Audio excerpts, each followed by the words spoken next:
दोस्तों नमस्कार। दोस्तों आज हम बात करेंगे नेल्को के बारे में।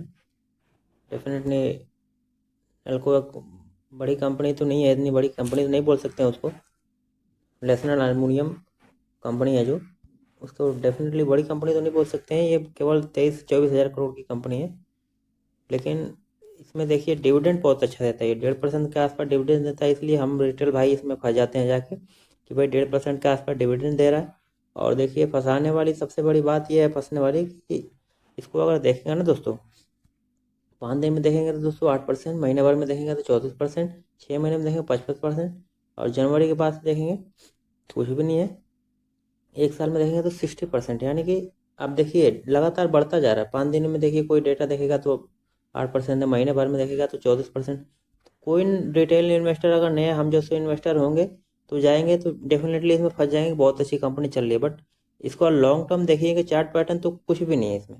देखिए दोस्तों, ये ऊपर नीचे होता रहता है। यहाँ पे देखिए क्या मस्त चढ़ा था, फिर नीचे हुआ, फिर ऊपर गया, फिर नीचे आया, फिर ऊपर, फिर नीचे, फिर ऊपर, फिर नीचे। तो इसमें वेल्थ क्रिएट कहाँ हो रही है भी बताइए हमको। नल को देखिए, अगर अगर इसको डिविडेंड के लिए कंसीडर कर रहे हैं दोस्तों, तो डिविडेंड तो बहुत अच्छा मिलेगा आपको, 1.5% के आसपास अभी भी डिविडेंड दे रहा है। बट इसमें वेल्थ क्रिएशन आपको करना है तो बहुत ही मुश्किल चांस लग रहा है मुझे। अगर आपको अच्छी लग रही है कंपनी की, भाई डिविडेंड अच्छा है, डिविडेंड से अगर आपको प्यार है तो आप जा सकते हैं। लेकिन वेल्थ क्रिएशन के लिए मेरे हिसाब से तो ये कंपनी बिल्कुल भी अच्छी नहीं है। हम इसको फाइनेंशियल भी थोड़ी सी देख लेते हैं, फाइनेंस कैसी है। तो फाइनेंशियल के लिए हम, तो दोस्तों इसका फाइनेंशियल देखिए कि जून 2023 में ये जो था इसका 23,178 था। और अभी देखिए सितंबर 2023 में ये घट के 3,043 पर रह गया। तो अदर इनकम भी देखिए, पिछले टाइम तो बहुत ज़्यादा नहीं था लेकिन इस बार बढ़ा है। तो अदर इनकम से हमें इंटरेस्ट नहीं है, हमें कंपनी का बिजनेस कैसा है उससे इंटरेस्ट है। तो टोटल इनकम इनका देखिए 3226 पहले था जून 2023 में, घट के हो गया 31/12, यानी कि जून 2000 सितंबर 2023 में।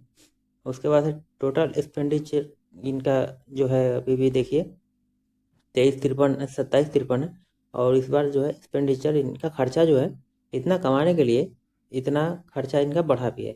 यानी कि पिछले टाइम 27-53 था, यानी कि 28-33 हो गया, ये बढ़ के। उसके बाद से इनका ये देखेंगे आप, ये इंटरेस्ट भी इनके ऊपर लग रहा है। तो इंटरेस्ट भी पिछले टाइम 2 करोड़ की लगा था, इस बार 3 करोड़ लग गया। तो इस बार मतलब कर्जा तो है थोड़ा सा। और टैक्स लगा है पिछले टाइम 121, इस बार 68। डेफिनेटली कर्ज थोड़ा सा, टैक्स थोड़ा सा कम लगा है।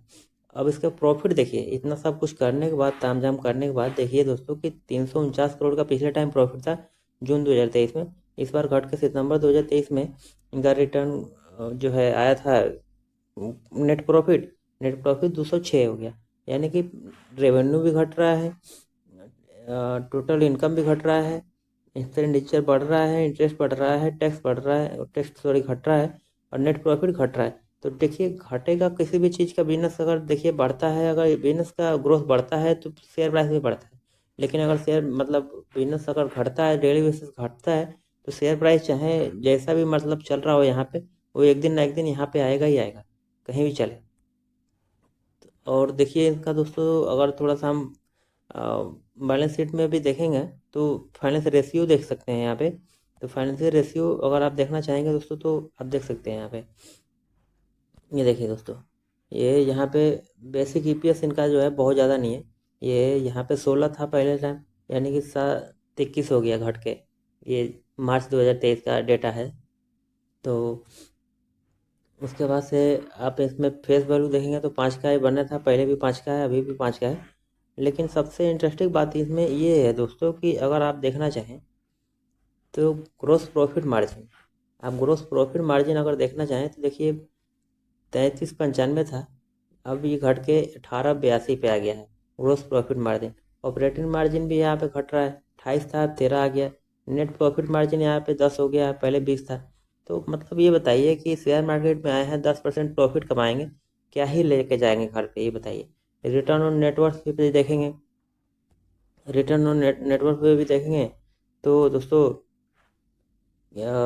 10% ही कमा रहे हैं, यानी 10-11%। पिछले टाइम 23.5 था, तो ये भी घट रहा है। उसके बाद से इसमें सबसे मेन बात ये अगर देखना होता है कंपनी में, कि वाकई कंपनी के पास कुछ है भी कि नहीं है, तो आप सबसे अधिक फोकस इसमें कर सकते हैं कि लिक्विडिटी रेशियो में फोकस कर सकते हैं कि करंट रेशियो क्या है।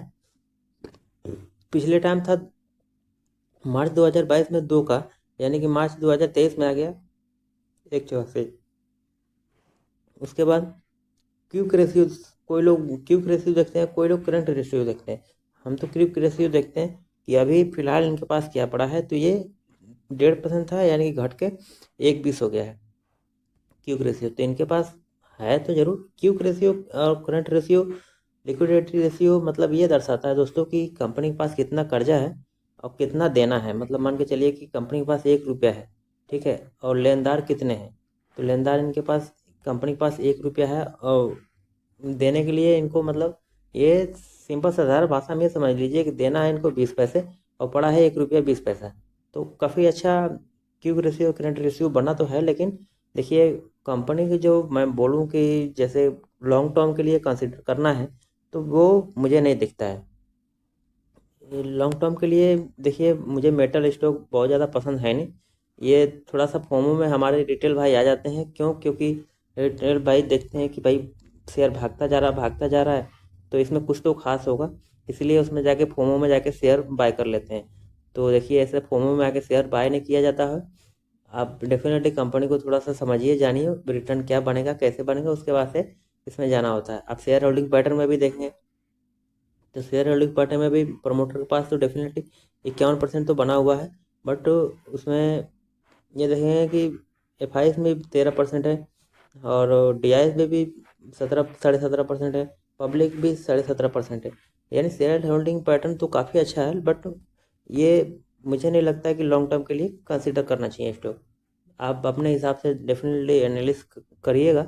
अगर आपको अच्छा लगता है तो डेफिनेटली आप स्टॉक में जा सकते हैं।